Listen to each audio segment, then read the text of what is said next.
are so pleased to be joined by not only the owner, but the promoter of the New York Pro, Steve Weinberger, IFBB head judge. Thank you so much for the time.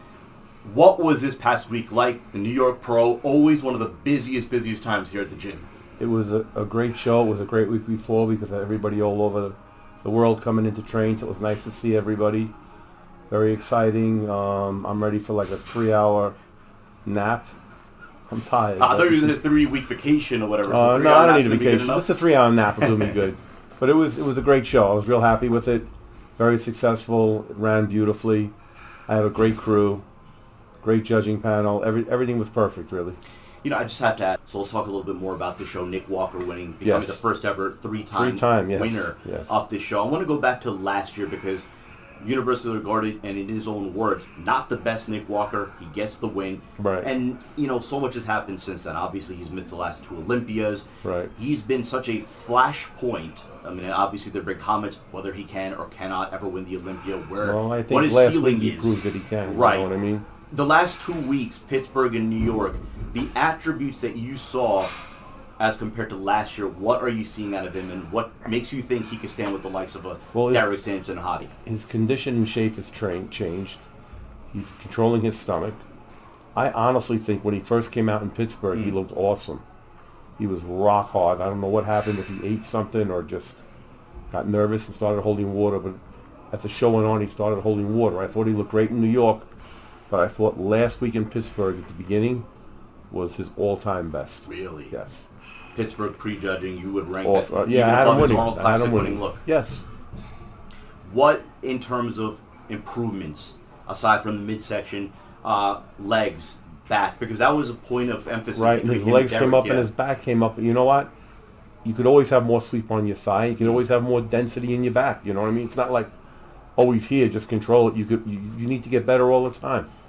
I also look at intangibles, right? The characteristics that Nick Walker brings not only to the bodybuilding sport, to the bodybuilding stage. You saw it. He comes out on stage. He comes out with fire. He comes out. Fire, He's got a lot of personality. This is my house. How good is that for this sport? It's great. It's great. You know, the more personality, the better it is. You know, you don't want guys out there. You want guys full of passion, ready to explode, ready to go. About Nick Walker, given really the firestorm of social media and so many of the negative comments that he's had to endure over the course of the last year and a half. Yeah, not only has he gotten better, he's still standing up there. That shows you that he has a good frame of mind. He doesn't let that stuff get to him. But you know, there's a lot of people out there that are just, I don't know, they just think they know what they're talking about, and they think right away. They look at someone and they decide. They don't realize that people get better. You know what I mean? And he is getting better. And you know, look at Nick Walker 3 years ago and look at him today. There's no comparison. You look ahead now to the Olympia, and the reason I bring that up is because you have someone like a Nick Walker, but then at that top level of the open class, I feel like you have so much variety in terms of height and shapes. And that's what makes the show exciting, because I think the days of Ronnie Coleman winning 8 or Lee Haney winning 8, those days I think are kind of numbered. I think it's going to be hard to put a string together. I really think so. Do you see that over all the different divisions? Yes. Yeah. Look how competitive men's physique is. Look how competitive classic physique is. I mean, it's crazy. Look at men's physique. I mean, you've got a half a dozen guys that can win the Olympia or the Arnold. You know, Tyler Manning. Or Pittsburgh. Tyler Manning, brought up a great point in his recap of Pittsburgh, talking about how at this level, physiques change minute to minute. You talked about how Nick said that all the time.